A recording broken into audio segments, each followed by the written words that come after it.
السلام علیکم ورحمۃ اللہ وبرکاتہ۔ امید کرتا ہوں کہ آپ خیریت سے ہوں گے انشاءاللہ اور میری ویڈیو سے بھی استفادہ کر رہے ہوں گے۔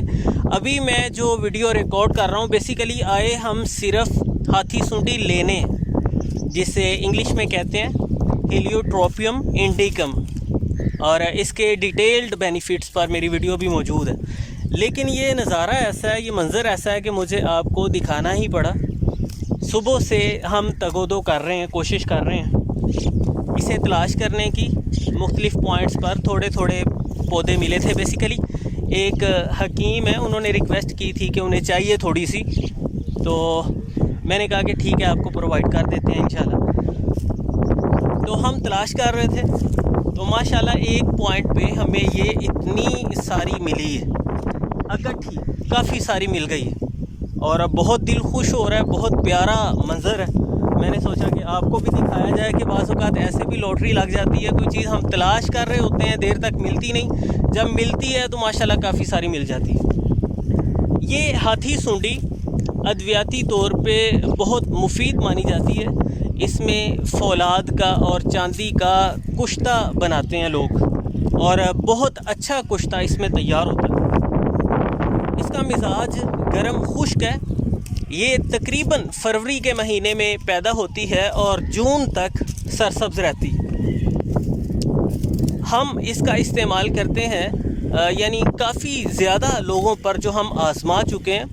بال چر کے ساتھ جو جگہ بالکل بالوں سے صاف ہو جاتی ہے، یعنی بال پہلے چرتے ہیں، کمزور ہوتے ہیں، دو دو تین تین ان کی شاخیں بن جاتی ہیں، اور بعد میں وہ جڑ سے نکل جاتے ہیں، اور جلد بالکل ایسے سپاٹ ہو جاتی ہے جیسے یہاں پہ کبھی بال تھے ہی نہیں، مطلب وہ گنج پن کی سی کیفیت بن جاتی ہے۔ ایسی صورتحال میں ہاتھی سونڈی آپ لیں گے تازہ، اسے گوٹ پیس کر کپڑے وغیرہ کی مدد سے نچوڑ کر اس کا پانی الگ کر لیں گے اور کسی شیشی وغیرہ میں محفوظ کر لیں گے۔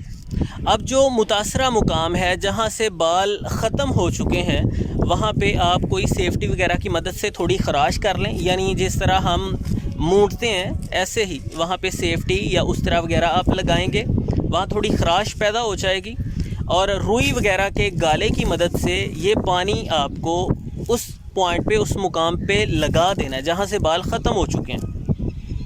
3-4 دن آپ جب یہی عمل کریں گے، یعنی تھوڑی سی خراش اس پہ کر کے اسے صاف کر کے بالوں کو وہاں سے ہٹا کے، بال تو ہے نہیں یعنی خراش ہی ہوگی وہاں پہ، تو اسی طرح اس طرح یا سیفٹی لگانے کے بعد جب روئی کے گالے کی مدد سے آپ وہاں پہ پانی لگا دیں گے، 3-4 دنوں میں وہ جگہ تھوڑی سی متورم ہو جائے گی، وہاں پہ ریڈنس ہو جائے گی، انفلیمیشن ہو جائے گی، سوزش کے اثرات ہو جائیں گے۔ جب وہاں پہ سوزش ہو جائے، ریڈنس ہو جائے، تو آپ کو یہ پھر پانی لگانا بند کر دینا ہے، اور وہاں پہ سرسوں کا تیل لگانا شروع کر دیں۔ تو جب تک وہ سوزش ختم ہوگی، ریڈنس اور پین ختم ہوگی، جلد اپنی نارمل کنڈیشن میں آئے گی، تب تک انشاءاللہ وہاں سارے ہی مقام پر بال واپس سے آ جائیں گے۔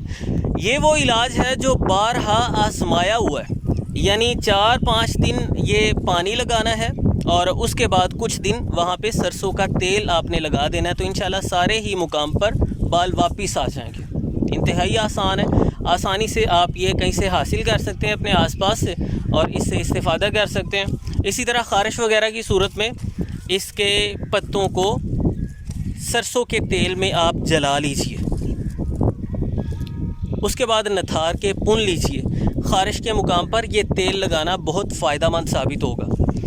نزلہ، زکام، کھانسی کی صورت میں، سانس کی تنگی کی صورت میں، جوڑوں میں درد ہو، یا ڈائسینٹری کا پرابلم ہے، ڈائریا کا مسئلہ ہے، اسٹمک میں پین ہے، یعنی نظام ہضم کی خرابیوں وغیرہ کی صورت میں، اور ریسپائریٹری سسٹم میں کسی طرح کی خرابی کی صورت میں، اس کا جوشاندہ استعمال کرنا بہت مفید ثابت ہوگا۔ آپ اس کے کچھ پتے لیں گے شاخوں سمیت، یعنی اسے دھو کے صاف ستھرا کر لیں اور اس کا جوشاندہ بنا کے استعمال کر لیں، انشاءاللہ نزلہ، زکام، کھانسی اور بخار، سانس کی تنگی، نظام ہضم کی خرابیاں، پیٹ درد، معدے آنتوں میں درد یا سوزش کی صورت میں اس کا استعمال مفید ثابت ہوگا۔ یہ جوشاندہ بہت اچھا رہے گا۔